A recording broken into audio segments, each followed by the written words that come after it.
ஆண்டவரே, என் கொடுத்த இந்த புதிய நாளுக்காக நாங்கள் செலுத்துகிறோம். இந்த வேலையிலும் நாங்கள் ஒரு சிலராய் கூடி நிலைத்து வேண்டும் சங்கீத பாகத்தை தியானித்துக் கொண்டிருக்கிறோம் ஆண்டவரே. ஆண்டவரே, இன்றைக்கும் எங்களுக்கு தேவையான வார்த்தைகளை கொடுக்க வேண்டுமாய் ஜெபிக்கிறேன் ஆண்டவரே. இந்த குழுவில் இருக்கிற ஒவ்வொருவரையும் ஆயத்தப்படுத்த வேண்டுமாய் ஜெபிக்கிறேன் ஆண்டவரே. ஆண்டவரே, கற்றுக் கொடுக்க இந்த சிஸ்டம் உடைய கருத்துல ஒப்படைக்கிறேன்.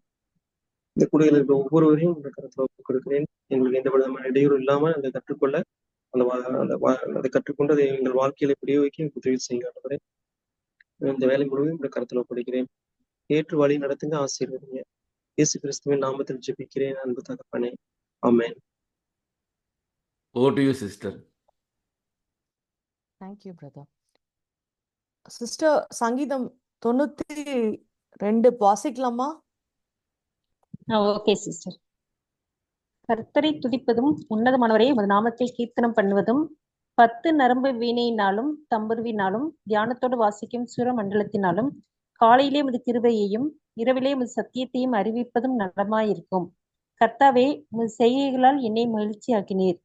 உமது கரத்தின் கிரியைகள் நிமித்தம் ஆனந்த சத்தமிடுவேன். கர்த்தாவே, உமது கிரியைகள் எவ்வளவு மகத்துவமானவைகள்! உமது யோசனைகள் மகா ஆழமானவைகள். மிருக குணமுள்ள மனுஷன் அதை அறியான், மூடன் அதை உணரான். துன்மார்க்கர் புல்லை போலே தழைத்து அக்கிரமக்காரர் யாவரும் செழிக்கும் போது அது அவர்கள் என்றென்றைக்கும் அழிந்து போவதற்கே ஏதுவாகும். கர்த்தாவே, நீர் என்றைக்கும் உன்னதமானவராய் இருக்கிறீர். கர்த்தாவே, உமது சத்துருக்கள் அழிவார்கள், உமது சத்துருக்கள் அழிந்தே போவார்கள். சகல அக்கிரமக்காரரும் சிதறுண்டு போவார்கள். என் கொம்பை காண்டாமிருகத்தின் கொம்பை போல உயர்த்துவீர். புது எண்ணெயால் அபிஷேகம் பண்ணப்படுகிறேன். என் சத்துருக்களுக்கு நேரிடுவதை என் கண் காணும். எனக்கு விரோதமாய் எழும்புகிற துன்மார்க்கருக்கு நேரிடுவதை என் காது கேட்கும். நீதிமான் பனையைப் போல் செழித்து லீபனுள்ள கேதுவைப் போல வளருவான். கர்த்தருடைய ஆலயத்திலே நாட்டப்பட்டவர்கள் எங்கள் தேவனுடைய பிரகாரங்களில் செழித்திருப்பார்கள். கர்த்தர் உத்தமர் என்றும் என் கண்மலையாகி அவரிடத்தில் அநீதி இல்லை என்றும் விளங்க பண்ணும்படி அவர்கள் முதிர் வயதிலும் கனி தந்து புஷ்டியும் பசுமையுமாய் இருப்பார்கள். ஆமென். ஆமென்.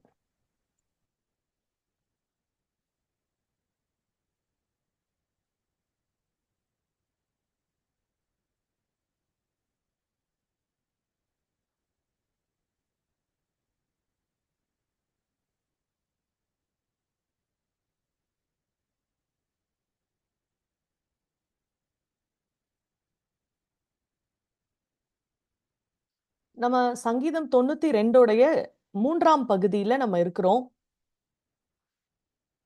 இது ஒரு ஓய்வு நாள் பாட்டாகிய சங்கீதம்.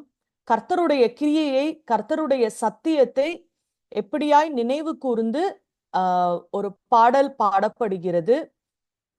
ஆண்டவருக்கு எதிராய் செயல்படுறவங்க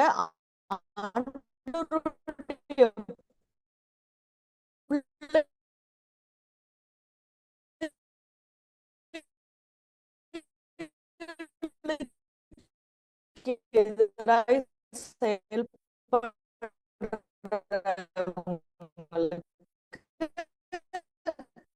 கர்த்தர் என்ன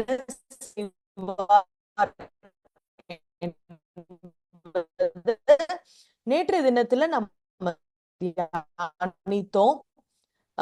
இந்த பகுதி 3ஆம் பகுதியில நம்ம பார்க்கும்போது கர்த்தருடைய பிள்ளைகளுக்கு கர்த்தர் என்ன விதமான ஆசீர்வாதங்களை வைத்திருக்கிறார் என்று மிக சுருக்கமாக இந்த வசனங்களை தியானிக்க இருக்கிறோம்.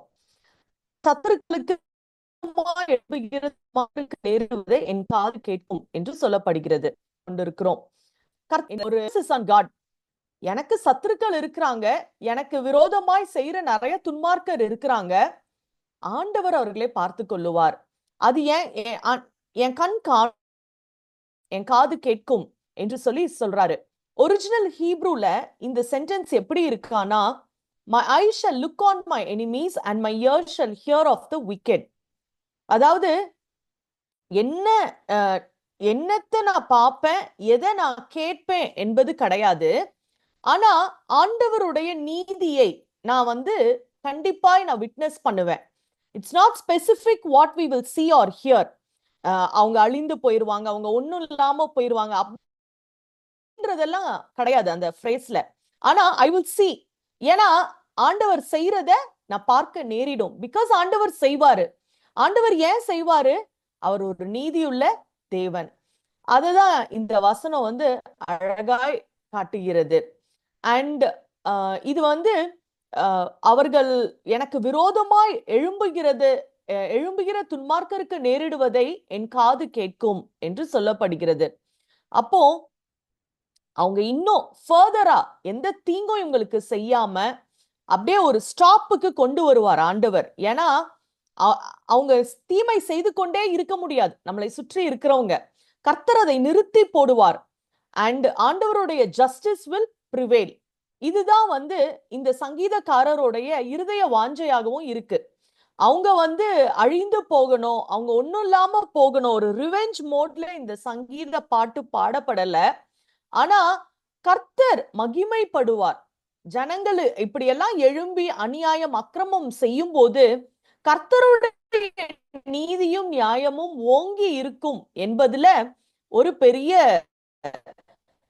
எதிர்பார்ப்பு. நம்மில் அன்பு கூறுகிறவராலே முற்றும் ஜெயம் கொள்ளுகிறவர்களா இருக்கிறோமே என்று சொல்லி ரோமர் 8 நம்ம வாசிக்கிறோம். சோ ஆண்டவருடைய பிள்ளைகளுக்கு முற்றிலும் ஜெயம் கொள்ளுகிற பிள்ளைகளாய் தான் நம்ம இருக்கிறோம். அதை வந்து நம்ம அதை பார்க்க அழைக்கப்படுகிறோம். அண்ட் இதுல இன்னொரு ஒரு தீர்க்க தரிசனமான ஒரு ப்ராஃபட்டிக் மீனிங் இதுக்குள்ள என்ன இருக்கு அப்படின்னு பார்த்தோம்னா, ஏசு கிறிஸ்து சாத்தான் மேல, பாவத்தின் மேல, மரணத்தின் மேல அவர் வெற்றி சிறந்தார்.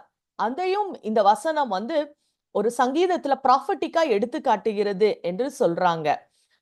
ஆண்டவருடைய ஃபைனல் ஜட்ஜ்மெண்ட், கடைசி நியாய தீர்ப்புல அன்ரிபென்டன்ட் சின்னர்ஸ், மனம் திரும்பாத பாவிகள் எப்படி அவங்க வந்து ஆண்டவருடைய கோபாக்கினைக்கு பங்காளிகளாய் மாறுவாங்க அப்படின்றத இது குறிக்குது. சங்கீதம் 110:1 கர்த்தர் என் ஆண்டவரை நோக்கி, நான் உமக்கு பாதப்படியாய் போடும் வரைக்கும் நீர் என்னுடைய வலது பாரிசத்தில் உட்காரும் என்றார். அப்ப ஆண்டவர் வந்து அவருடைய சத்துருக்களை தன்னுடைய ஃபுட் ஸ்டூல், பாதப்படியாய் மாற்றுவார் என்பதையும் இது ஒரு தீர்க்க தரிசனம். ஜீசஸ் கிரைஸ்ட் 12ஆம் வசனத்துல நீதிமான் பனையை போல செழித்து, சோ அக்கிரமம் செய்கிறவர்கள், ஆண்டவருடைய சத்துருக்கள், அவங்களுக்கெல்லாம் இது நேரிடும் என்றால் அப்படியே ஒரு 12, 13, 14, 15 ஒரு ஷிஃப்ட் பார்க்கிறோம். கர்த்தருடைய பிள்ளைகள், நீதிமானா இருக்கிற ஆண்டவருடைய பிள்ளைகளுக்கு என்ன நேரிடும் என்பதை ஒரு வாக்குத்தத்தமாய், ஒரு ஆசீர்வாத தொனியோடு இந்த சங்கீதம் முடிவடைகிறது. நீதிமான் பனையை போல செழித்து லீபனோனில் உள்ள கேதுருவை போல வளருவான் என்று சொல்லப்படுகிறது. அப்போ 2 மரங்கள் குறிக்கப்படுகிறது. ஒன்று வந்து பனை மரம், இன்னொன்னு கேதுரு மரம். சோ ஆண்டவர் முன்பாக righteous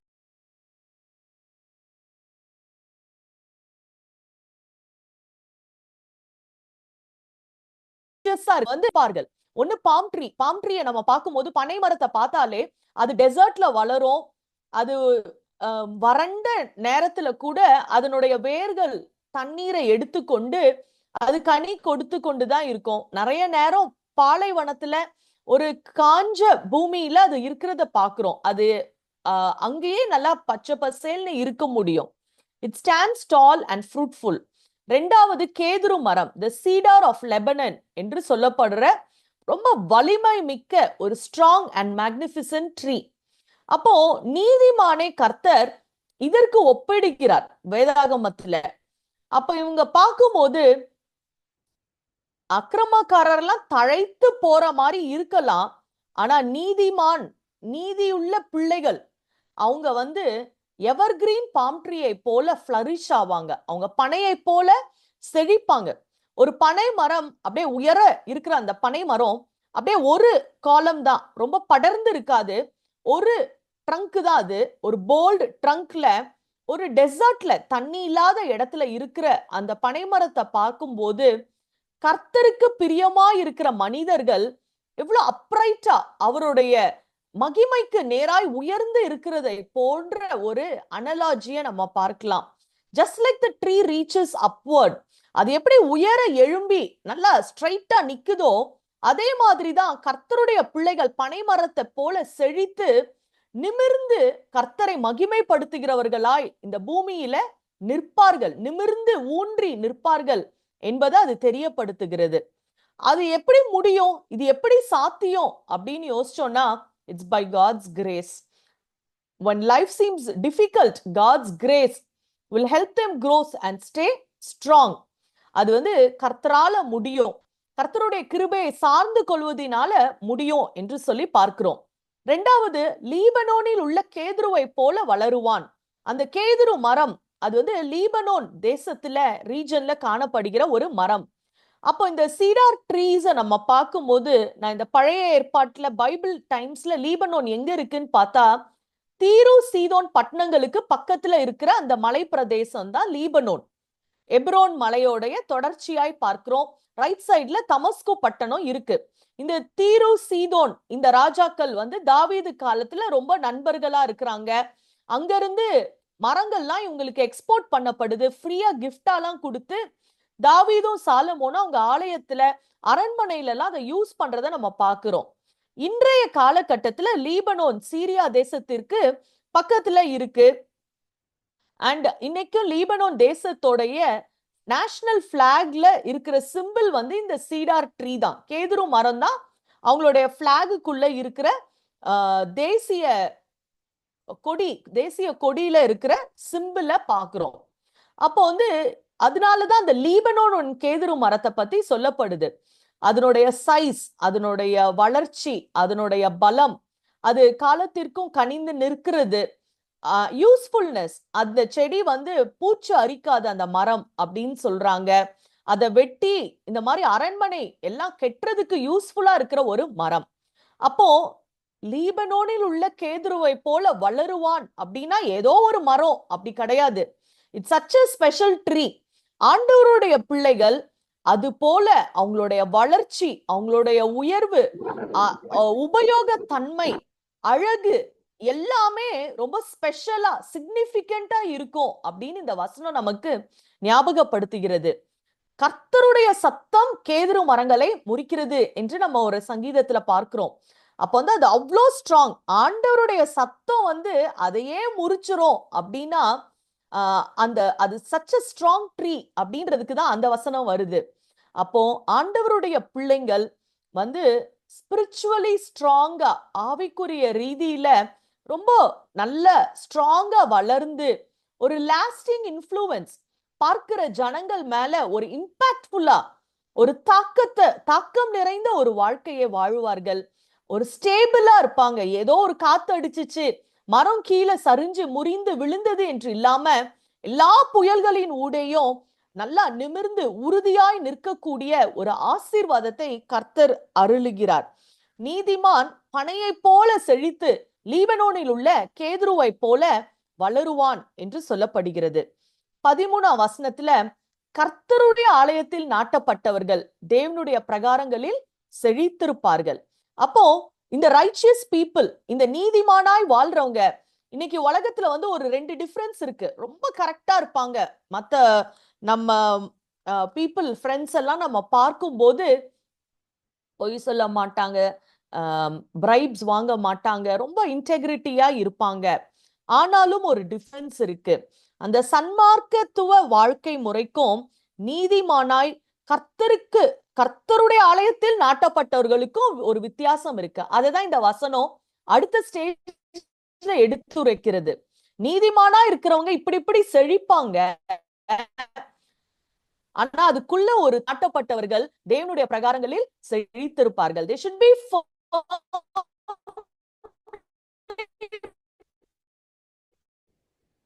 planted in the house of the Lord. Purposefully அங்க பிளேஸ் ஆகி அங்க வளரணும். அப்போ வந்து அது ஆண்டவருடைய பிரசன்னத்தை தான் குறிக்குது. விசுவாசம், அவரை விசுவாசித்து ரட்சிக்கப்பட்ட அனுபவத்தோடு அங்க இருக்கிறவங்களுக்கு ஒரு ஃபிளரிஷிங் நேச்சர், செழித்து இருக்கிற ஒரு அனுபவத்தை கர்த்தர் கொடுக்கிறார். அண்ட் இந்த மாதிரி வந்து இந்த சாதாரண மரங்கள்ல காட்டிலும் எதெல்லாம் வந்து சாதாரண ஜனங்களை காட்டிலும் ஆண்டவருடைய ஆலயத்துல நாட்டப்பட்டவர்கள் மிகுந்த கனியுள்ளவர்களாய் இருப்பாங்க. ஏன்னா ஆண்டவருடைய வார்த்தை கிடைக்குது, ஆண்டவருடைய ஆவியினால நடத்தப்படுகிறாங்க, கர்த்தருடைய கிருபையும் கர்த்தருடைய சத்தியத்தையும் நம்மை நடத்தும். சோ அதுக்கு மத்த உலக பிரகாரமா இருக்கிற ஜனங்களுக்கும் நமக்கும் ஒரு பெரிய வித்தியாசம் இருக்கு. அப்போ we stay rooted in God's truth. ஆண்டவருடைய சத்தியத்துல ஊன்று வளருவதனால நமக்கு ஒரு தெய்வீக பாதுகாப்பும் தெய்வீக பராமரிப்பும் நமக்கு அதிகமா இருக்கு என்பதை இந்த வசனம் நமக்கு சொல்லி காட்டுது. கர்த்தருடைய ஆலயத்தில் நாட்டப்பட்டவர்களா இருக்கிற நாம் செழித்திருப்போம் என்பதை நம்ம இதுல புரிந்து கொள்றோம். அண்ட் ஆண்டவருடைய ஆலயத்துல ஆண்டவருடைய பிரசன்னத்துல நம்ம நாட்டப்பட்டிருக்கும் போது நம்மளுடைய வேர்கள் நல்லா ஆழமாய் நம்மளுடைய கிளைகளை பார்த்தோம்னா எல்லாருக்கும் தெரியும். ஒருவேளை வேர் வெளியில தெரியாது, ஆனா வேர்கள் ஆழமாய் கர்த்தருக்குள் ஊன்றப்படும் போது பரவி போகும்போது அந்த கிளைகள் ரொம்ப வெளிப்பிரகாரமாய் அந்த செழித்திருக்கிற அனுபவத்தை எல்லாரும் பார்க்க முடியும். நம்மளுடைய தனிப்பட்ட வாழ்க்கை இயேசு கிறிஸ்துவுக்குள்ள நம்ம அந்தரங்கத்துல ஒரு நல்ல உறவோடு இருக்கும் போது எல்லாரும் அந்த வெளிச்சத்தை காண முடியும். அப்போ ஏசாயா 56:5 நம்ம இப்படியே வாசிக்கிறோம். நான் அவர்களுக்கு என் ஆலயத்திலும் என் மதில்களுக்குள்ளும் குமாரரும் குமாரத்திகளுக்கும் உரிய இடத்தையும் கீர்த்தியும் பார்க்கிலும் உத்தம இடத்தையும் கீர்த்தியையும் கொடுப்பேன் அப்படின்னு சொல்றாரு. அப்போ ஒரு உத்தம இடத்தை ஆண்டவர் நமக்கு தருகிற தேவனாய் இருக்கிறார் அவருடைய ஆலயத்துல. சோ யாரெல்லாம் இந்த ஆவிக்குரிய வளர்ச்சி கர்த்தரோடு உள்ள அந்த உறவுக்காக ஏக்கமாய் நம்ம முயற்சி செய்து வாழுகிறோமோ, இந்த செழித்திருக்கிற கர்த்தருடைய பிரகாரங்களில் செழித்திருக்கிற இந்த மரத்தை போல நம்ம இமேஜின் பண்ணலாம். ஒரு பேலஸை சுத்தி எவ்வளோ அழகாய் ட்ரீஸ் வச்சு ஃபிளரிஷிங்கா இருக்கோ அந்த மாதிரி கர்த்தருடைய பிரகாரங்கள் அப்படின்னும் போது தி கோர்ட்ஸ் ஆஃப் காட், அதுல நம்ம எல்லாருமே நாட்டப்பட்டிருப்போம், செழித்திருப்போம் என்பதை இந்த வசனம் அழகாய் எடுத்துரைக்கிறது. அண்ட் செழித்திருப்பார்கள் அப்படின்னும் போது ரொம்ப ஸ்ட்ராங்கா கனி தருகிற ஒரு வாழ்க்கை அது குறிக்கப்பட்டிருக்கு.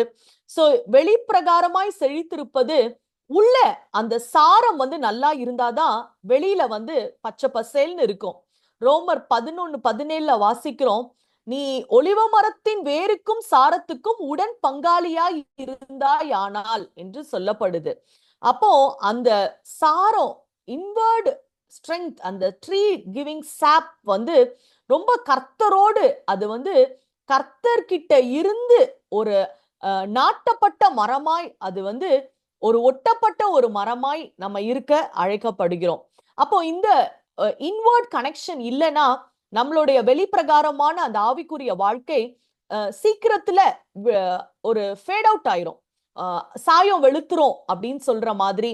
ஆர் பிரச்சனைகள் கஷ்டங்கள் வரும்போது நம்மளால நிக்க முடியாது, தாக்கு பிடிக்க முடியாது, சோர்வுகள் நம்மளை சூழ்ந்து கொள்ளலாம்.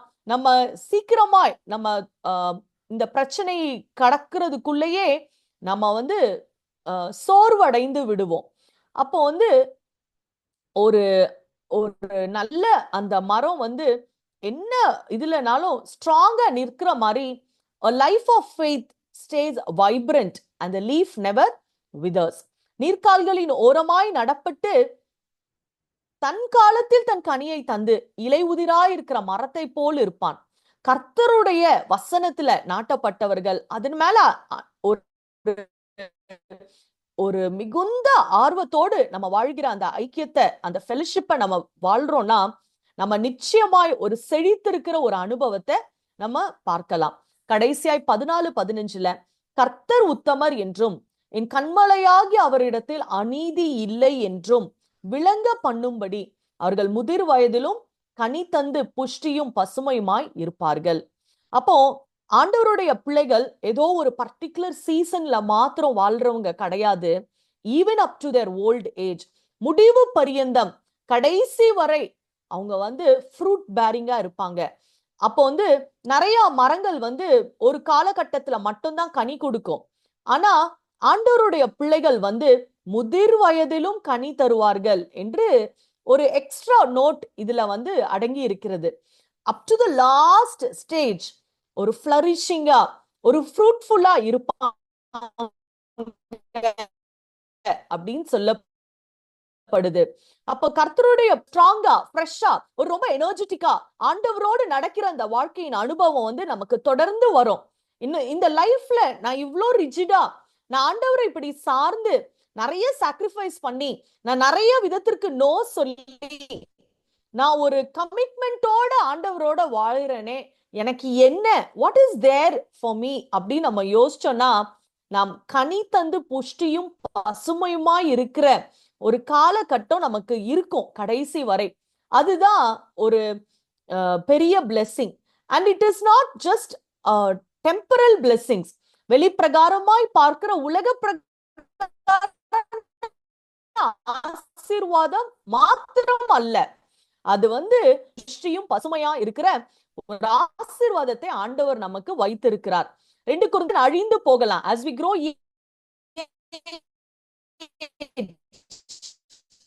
நம்ம பலனோ வெளிப்பிரகாரமான அந்த அழகெல்லாம் இல்லாம போகலாம், ஆனா உள்ளான மனுஷனானது நாளுக்கு நாள் புதிதாக்கப்படுகிறது என்று சொன்ன மாதிரி inwardly we will be renewed day by day. அப்ப அந்த நேச்சுரல் ஸ்ட்ரென்த் டீகே ஆகும்போது we are spiritually renewed என்பதை நம்ம பார்க்கிறோம்.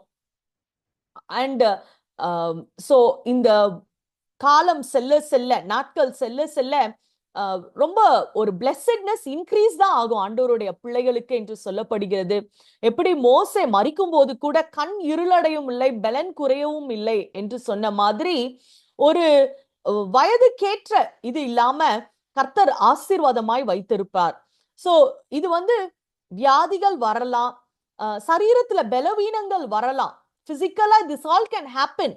ஆனா the inward strength inside a person's heart உள்ள சார்ந்து இருக்கும்போது ஆத்மாவுல ஆவியில இருக்கிற அந்த ஒரு புஷ்டியும் பசுமையும் ஒரு விசுவாசம் நிறைந்த ஒரு தைரியம் நிறைந்த ஒரு ஆசீர்வாதமான ஒரு வாழ்க்கையை இது அதிகமாய் குறிக்கிறது. So God's people don't just fade away. எல்லாரும் மாதிரி வயசாகும் போது ஒன்னும் இல்லாம சோர்ந்து போகிற வாழ்க்கை அல்ல. We flourish even in the later years. அப்போ வந்து அவர்கள் முதிர் வயதிலும் கனி தந்து புஷ்டியும் பசுமையுமா இருக்கார்கள் அப்படின்றது எதுக்காக அப்படின்னா தனிப்பட்ட வாழ்க்கைக்காக கிடையாது. To declare that Lord is upright. அவங்களுடைய அந்த பெலன் அது எதற்காக என்றால் கர்த்தர் உத்தமர் என்று அறிக்கை செய்வதற்காக. நம்மளுடைய வாழ்க்கையில எல்லா ஆசீர்வாதங்களையும் பார்க்கும் போது அது வந்து டைரக்டா யாருக்கு மகிமையை கொண்டு வருகிறது என்றால் the God who doing it. அவங்க ஆண்டவர் இல்லைங்க, ஆண்டவர் அவங்களை நல்லா வச்சிருக்கிறாரு, ஆண்டவரை அவங்க சார்ந்து இருந்தாங்க, கர்த்தர் அவங்களை கைவிடல, கர்த்தர் உத்தமராய் அவங்க வாழ்க்கையில வெளிப்படுறாங்க என்பதை ரிலேட் பண்றதுக்கு தான் அந்த ஆசீர்வாதம் நமக்கு. So the lives of God's people points not to themselves but to God's faithfulness. அப்போ நம்மளால சொல்ல முடியும், என் கண்மலையாகிய அவர் என்னுடைய கண்மலை, அவர்தான் என்னுடைய ராக், அவர்கிட்ட எந்த அநீதியும் இல்லை. there is no unrighteousness. இது ஒரு கான்பிடென்ட் வேர்டா இருக்கு. தாவீதுக்கு வந்து இது ஒரு எக்ஸ்பீரியன்ஸ், அனுபவ ரீதியாய் இது சொல்லப்பட்ட ஒரு காரியம். அப்போ வந்து நம்மளுடைய வாழ்க்கையின் எல்லா காரியத்திலும் ஆண்டவரை நம்மளால பிலீவ் பண்ண முடியும், ட்ரஸ்ட் பண்ண முடியும். அவர் எல்லாவற்றையும் நன்மையாதான் செய்வாரு. My God is completely faithful, dependable and just. அவர் நீதியுள்ளவர், அவர் நம்ப தகுந்தவர், அவர் சத்தியம் உள்ளவர், அவர் சொன்னதை தான் செய்வாரு. அண்ட் அவர் ரொம்ப அன்புள்ள தேவன், வல்லமையுள்ள தேவன், அவருடைய எல்லா குணாதிசயங்களும் உண்மையுள்ளது, வாக்குத்தத்தங்கள் மாறாது, அவர் ஜனங்கள் இடத்துல செய்கிற எல்லா காரியங்களும் உத்தமமாய் இருக்கும் அப்படின்னு விளங்க பண்ணும்படி கர்த்தர் நம்மை ஆசீர்வதிக்கிற தேவன். அப்போ நம்ம வாழ்க்கையில எல்லா ஒரு கனி நிறைந்த வாழ்க்கையாய், ஒரு புஷ்டியும் பசுமையுமாய் இருக்கிற வாழ்க்கை எதை இன்டைரக்டா வெளிப்படுத்தணும் என்றால், என் தேவன் நல்லவர், அவர் உத்தமர், அவரிடத்தில் அநீதி இல்லை, அவர்தான் என்னுடைய கண்மலை என்பதை அது நமக்கு வெளிப்படுத்தணும் அப்படின்றத இந்த சங்கீதம் நமக்கு தெரியப்படுத்துது. அண்ட் அவர் கண்மலை அப்படின்னு சொல்லும் போது என்னுடைய ஃபர்ம் ஃபவுண்டேஷன், நான் வந்து என் லைஃபா என் கண்மலையாகிய கிறிஸ்து மேலதான் கட்டி இருக்கிறேன். அதனால அது அசைக்கப்படுவதில்லை. எந்த புயல் வந்தாலும் எந்த மழை வந்தாலும் அசைக்கப்படுவதில்லை. ஆண்டவருடைய வார்த்தையின் மேல நம்ம கெட்டுற ஒரு கிறிஸ்தவ வாழ்க்கையை இது குறிப்பிடுகிறது. அண்ட் இந்த ஸ்பிரிச்சுவல் மெச்சூரிட்டி வந்து அல்டிமேட்டா கர்த்தர் நல்லவர் என்பதை நம்மளுடைய வாழ்க்கையில ஒரு சாட்சியாய் நமக்கு எடுத்துரைக்கிறது. யாரெல்லாம் ஆண்டவர் மேல நம்பிக்கை வைத்து ஆண்டவரை சார்ந்து வாழ முயற்சி எடுத்துக்கொண்டு இருக்கிறோமோ, நிச்சயமாய் கர்த்தர் நம்மளை டிசப்பாயிண்ட் பண்ண மாட்டார். He's a reliable God and is always enough. He's a sufficient God. அவர் போதுமானவர். யாரெல்லாம் அவரை நம்பி இருக்கிறாங்களோ அவங்கள ஆண்டவர் கைவிட்டதே இல்லை. அவருடைய ரைச்சியஸ்னஸ் இஸ் விதவுட் ஃப்ளா.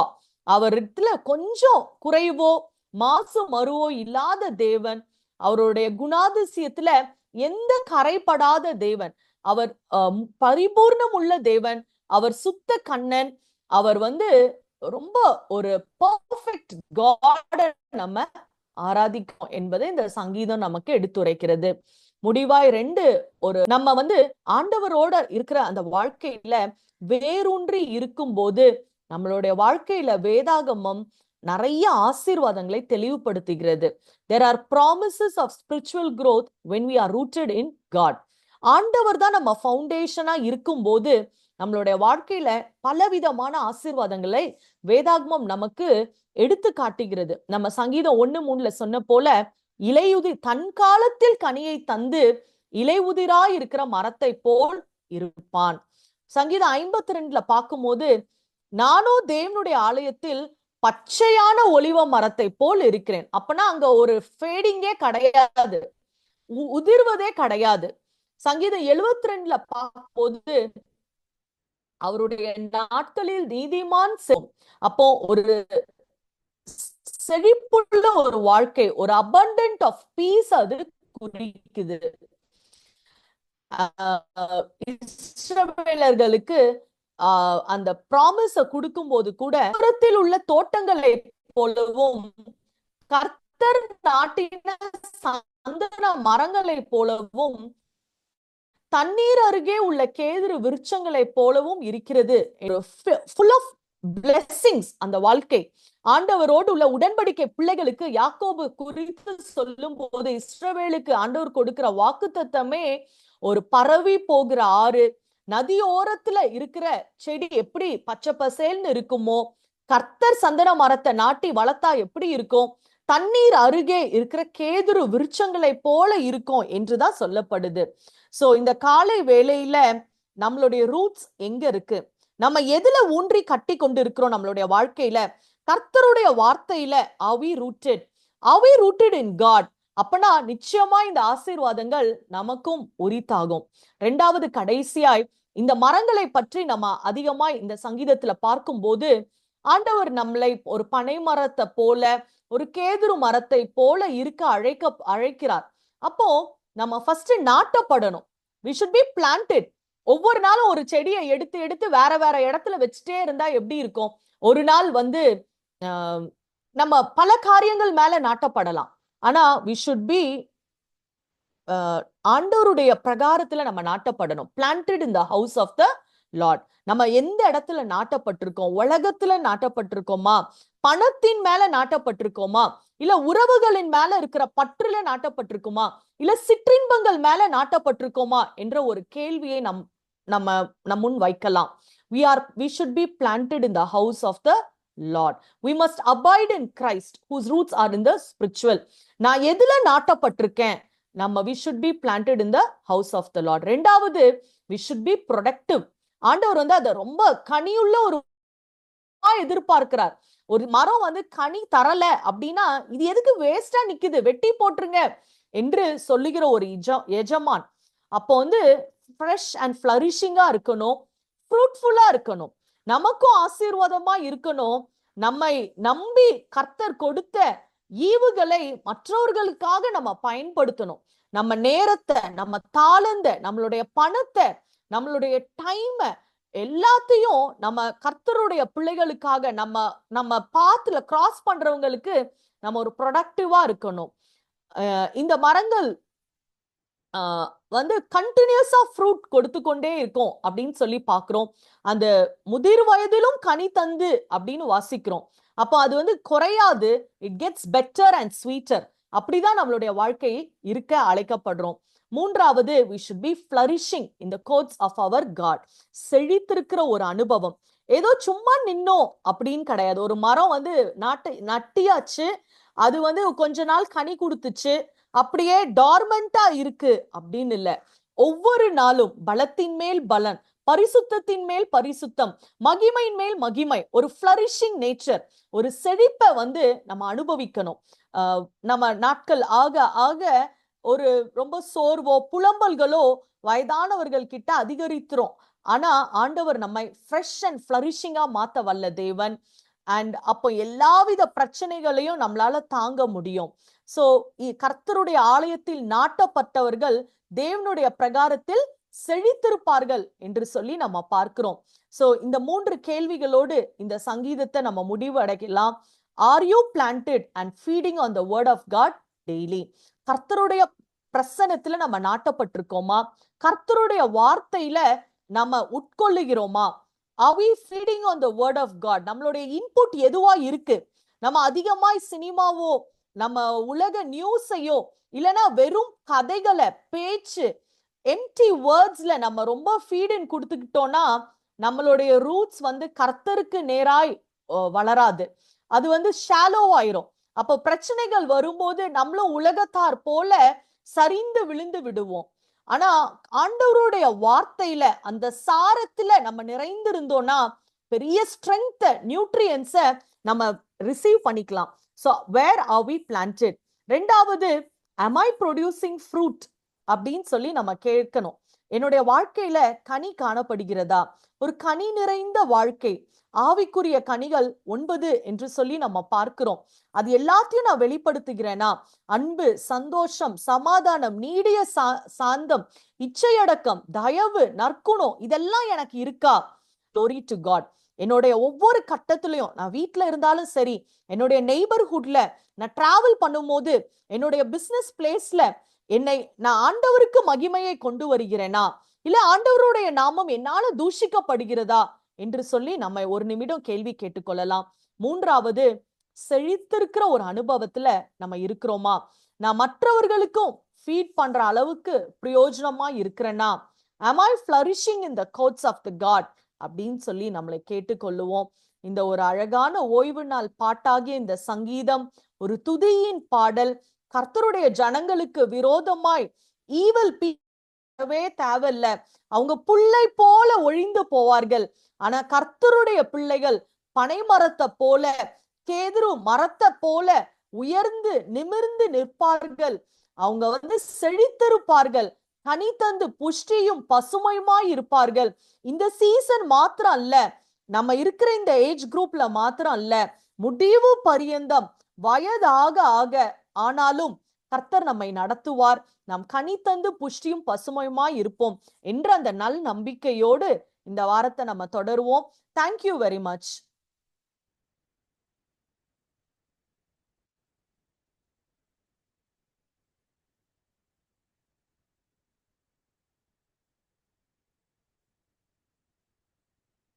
யாரா ஒருத்தர் ஜோம் பண்ணலாமா? மரியா சிஸ்டர் ஜோம் பண்றீங்களா? Okay sister. ஸ்தோத்திரம் ஆண்டவரே, தகப்பனே, இந்த நாளுக்காய் நன்றி அப்பா. ஆண்டவரே, நீர் எங்களுக்கு கொடுத்த வார்த்தையின்படி ஆண்டவரே, ஆண்டவரே தகப்பனே, நாங்கள் உண்மை ஆண்டவரே தகப்பனே பற்றி இருக்க கிருபை செய்வீராக சுவாமி. ஆண்டவரே தகப்பனே, எங்களுக்கு எழும்புகிற ஆயுதங்களை பார்த்து சோர்ந்து போகாதபடிக்கு ஆண்டவரே தகப்பனே, அவர்கள் புல்லை போல ஒளிந்து போவார்கள் என்று அறிந்து கொண்டு ஆண்டவரே உம்மோடு கூட நடக்கக்கூடிய பாக்கியத்தை எங்களுக்கு தாங்க சுவாமி. ஆண்டவரே, நீங்க எங்களோடு கூட இருக்கிறீங்கிற நாங்க இன்னும் உங்ககிட்ட கிட்டி சேர்ந்து அறிந்து கொள்ள பாக்கியத்தை தாங்க ஆண்டவரே. உம்முடைய வார்த்தைகள் எங்களுக்குள்ள நிறைவா இருப்பதாகப்பா ஆண்டவரே. நாங்கள் உம்முடைய வார்த்தையினால் நிறைந்து காணப்படட்டும் அப்பா ஆண்டவரே. வழிந்து ஓடுகிற பாத்திரங்களாக உம்முடைய வார்த்தையினால் உம்முடைய ஆண்டவரே தகப்பனே உம்முடைய காரியங்கள் பலப்படுத்தி நடத்துகிறதுனால ஆண்டவரே உம்மோடு கூட நடக்கிற பாக்கியத்தை எங்களுக்கு தாங்க சுவாமி. ஆண்டவரே நாங்க யாரையும் பார்த்து சொல்லி சேர ஆண்டவரே இந்த வார்த்தை சொன்னபடி ஆண்டவரே உமக்குள்ளர வேரூன்றி நின்று ஆண்டவரே உமக்காக வாழ கிருபை செய்வீராக சுவாமி. வழி நடத்துங்கப்பா. இந்த மண்ணாக்காக உமக்கு நன்றி ஆண்டவரே. சிறு கூட்ட ஜனமா இருந்தாலும் ஆண்டவரே உம்முடைய வார்த்தை நேர்த்தியாய் வருவதற்காக உமக்கு நன்றி செலுத்துகிறோம் சுவாமி. நீர் நடத்துகிறீரப்பா, அதற்காக உமக்கு நன்றி செலுத்துகிறோம் அப்பா. வார்த்தையை கொடுத்த சிஸ்டருக்காக உமக்கு நன்றி அப்பா. அதிகமான ஞானத்தோடு கூட வைக்கிறீரே, அதற்காக உமக்கு நன்றி செலுத்துகிறோம். நீர் எங்களுக்கு என்ன தருகிறீர், தர வேண்டும்னு நினைக்கிறீங்களோ அது அவங்க மூலியமா எங்களுக்கு தருகிறீரே, அதற்காக உமக்கு நன்றி செலுத்துகிறோம். அவங்களுடைய தேவைகளை சந்திப்பீராக, பலப்படுத்தி நடத்துவீராக ஆண்டவரே. இருதயத்தின் ஆழத்தில் இருக்கிற காரியங்களை ஆண்டவரே நீர் அறிந்திருக்கிறீர் ஆண்டவரே. தகப்பனே எல்லா ஜபங்களுக்கும் பதில் தருவீராக சுவாமி. வந்திருக்கிற ஒவ்வொரு சகோதர சகோதரியும் ஒப்பு கொடுக்கிறோம் அப்பா. ஆண்டவரே பலப்படுத்தி நடத்த ஆண்டவரே உமக்குள்ளர வேண்டுன்றி நிற்க கனி தருகிற பாத்திரமாக மாற்ற எங்களுக்கு கிருபை செய்வீராக ஆண்டவரே. இந்த வீக்கெண்ட் இருக்கிற எல்லா காரியங்களும் எல்லா ஜெப காரியங்களும் ஆண்டவரே சர்ச்ல நடக்கிற எல்லா காரியத்தையும் உன் பாதப்படியில வைக்கிறோம் அப்பா. ஆண்டவரே உன் சித்தத்தின்படி நீ நடத்துவீராக. எங்களை எல்லா காரியத்திலையும் ஆண்டவரே எங்களுடைய முகங்களும் இருதயங்களும் உம் பக்கமாக திருப்ப நீர் உதவி செய்வீராக ஆண்டவரே. கட்டுமான பணிக்காக வருகிறோம் அப்பா. சர்ச் சீக்கிரம் கட்டி முடிக்க கிருபை செய்யுங்க. நீங்க எந்த நாளை குறிச்சிருக்கிறீங்களோ அந்த நாள்ல நாங்க அதை ஆண்டவரே தகப்பனே அப்படியே பார்க்கும்படிக்கு கிருபை செய்வீராக ஆண்டவரே. பலவீனப்பட்டு நிற்கிற ஒவ்வொரு சகோதர சகோதரி ஒப்பு கொடுக்கிறோம் அப்பா.